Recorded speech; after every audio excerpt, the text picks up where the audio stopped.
Hey guys, welcome back to the channel Gamma Crush. Today I have a review of a smartphone, the Realme GT7 Pro. It's one of the first Snapdragon 8 Elite smartphones to come out, and we'll be doing a depth review on this phone. So here are some of the key specifications of the Realme GT7 Pro. You can pause the screen now to take a look at the specifications.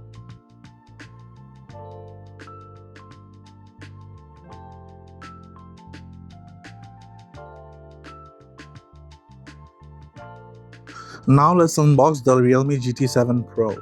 You get a regular Chinese flagship phone box with the same size, and once you open it up, you will see the contents inside. First, you'll see the black insert. Once you open that up, you'll see the phone itself. Under the phone, you'll see other accessories as well. So let's open up the phone's insert, and you'll see it's the Mars orange color Realme GT7 Pro. Let me just showcase it to you first. It's a matte glass finish in the back, and let me just peel off the sticker. So yeah, it's a matte glass finish in the back side with the side camera module. Then you have your USB-C port, which is USB-C 2.0, which is very disappointing. The back doesn't hold on to any fingerprints, so that's a good thing. Next, we have our 120-watt charger in the box. It's included in the box, which is very generous of Realme. It's a USB-A to USB-C type charging brick. Then you have your USB-C to USB-A charging cable. Is also included in the box, and then you have your insert. I think the insert contains a TPU case, if I'm not wrong. Let's check and find out. Yes, we have a black TPU case which is included inside the box, along with the instructions and the instruction manuals and the other SIM ejector tool.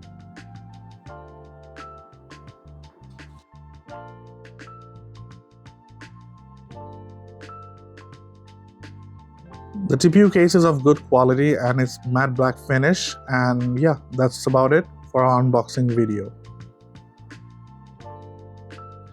Now let's talk about the design aspect of the Realme GT7 Pro. The sides of the Realme GT7 Pro is brushed aluminum in brown color if you get the orange Mars version, which this is, and it is very smooth and doesn't hold on to any fingerprints. The back is also glass matte in Mars orange color, which is very unique, and the camera module is on the side instead of in the middle, which we see a lot of these days.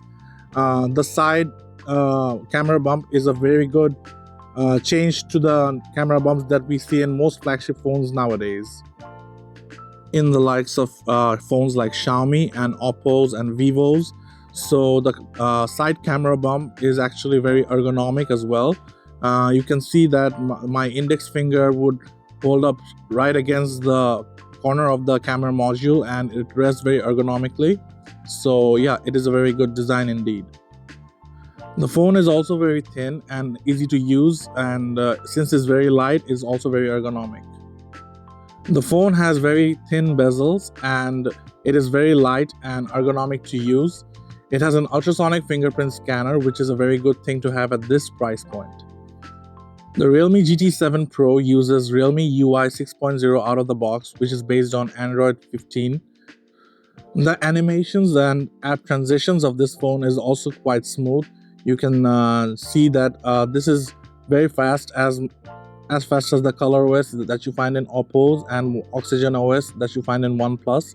The app transitions are quite smooth and very fast without any kind of lag or stuttering.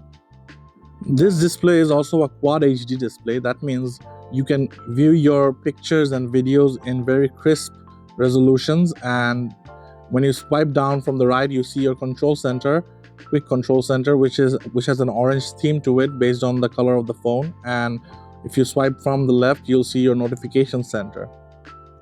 Now, since this is a Snapdragon 8 Elite chipset phone with an Adreno 830 GPU, you can expect very good gaming performance from this phone.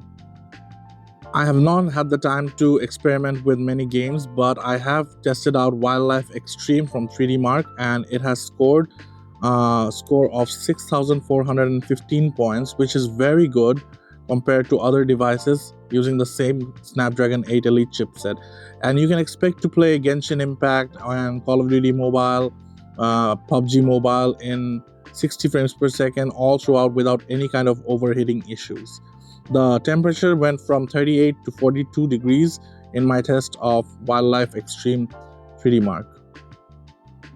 So the cameras on this phone is quite decent. It's not the best.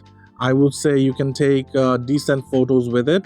It's not as good as the likes of the Xiaomi 15 Ultras or the Oppo Find X8 or the Vivo X200 Pros, but it does take decent pictures, and video quality is capped at 8K 24 frames per second, or you can choose to go for 4K 60 frames per second or 1080p 60 frames per second. I think the sweet spot is 4K 60 frames per second if you're going to shoot any kinds of video on this phone.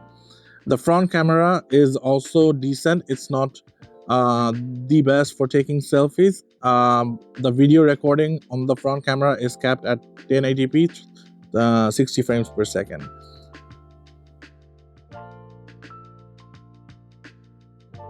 So the camera system on this device is quite decent for the price point. You can expect to get decent photos and videos, but it's not the greatest like the Vivo's X200 Pro or the Xiaomi 15 Ultra. But yeah, you can get quite some good photos taken with this device. This device that I have with me right now is the Indian Global variant, which is in Mars Orange, 12 gigabytes of RAM with 256 gigabytes of storage. And it comes at a price tag 60,000 Indian rupees. So roughly, if you convert that to Bangladeshi Taka, it will come down to 85,000 Bangladeshi Taka. And after import duty and taxes and every other cost, you can expect to find this global variant in Bangladesh for around 90,000.